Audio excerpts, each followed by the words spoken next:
ইতিমধ্যে আমার 3-4টা বাড়ি বিলীন হয়ে গেছে। আমরা এই যে ঘাট একটু পানি বললেই ভাঙা শুরু করি। আসলে আজকে কিছু বস্তা ফেলাই যেতেছে।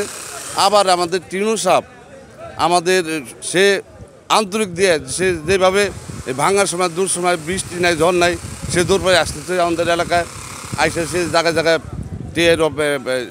BAWTL অফিসারের চেয়ারম্যানের সেই রিং দিয়ে আসলে যোগাযোগ করে আমাদের এমপি সাহেব সে কয়েকবার যোগাযোগ করছে ঢাকা সচিবালয়তে শুরু করে সবটা জায়গায়। আসলে আমাদের এই কাজটা আমরা চাই অতি তাড়াতাড়ি আমার এই নদী ভাঙনটা আমার ঠেকানো দরকার। দেখেন আজকে 3-4 বছর হয়ে গেল আমাদের এই একর করছে।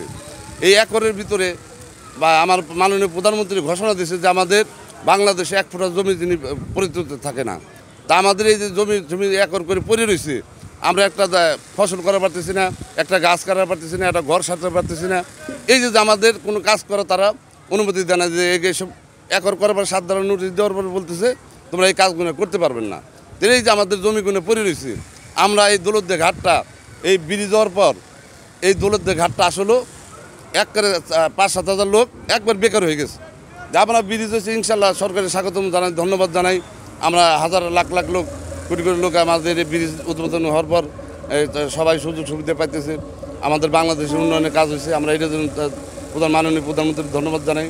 এখন আমাদের এমপি সাহেবরে আমরা অনেকবারই বলছি, এমপি সাহেব বলতেছে আসলেও এই কাজটা পাস হয়েছে ঠিকই, আমাদের এই এলাকার ভিতরে এই যে বাজেটটা এই বাজেটটা এসে আটকে রয়েছে উনি দূরে করতেছে, চেষ্টা করতেছে।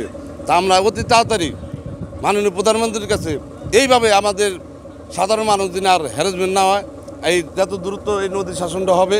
দেখেন আপনি এদিকে তাকাতে নদী বাড়িঘর ভেঙে চলে যেতেছে, এই যে দেখেন এই যে ভাঙতেছে। আমরা এই ভাঙন থেকে আমরা মুক্তি চাইবে পাই যত তাড়াতাড়ি। আর আমার অতি তাড়াতাড়ি নদীর শাসনটা হলে একটা বন্দরটা হলে আবার কিছু মানুষ আমরা কর্মস্থলে ফিরে যেতে পারি।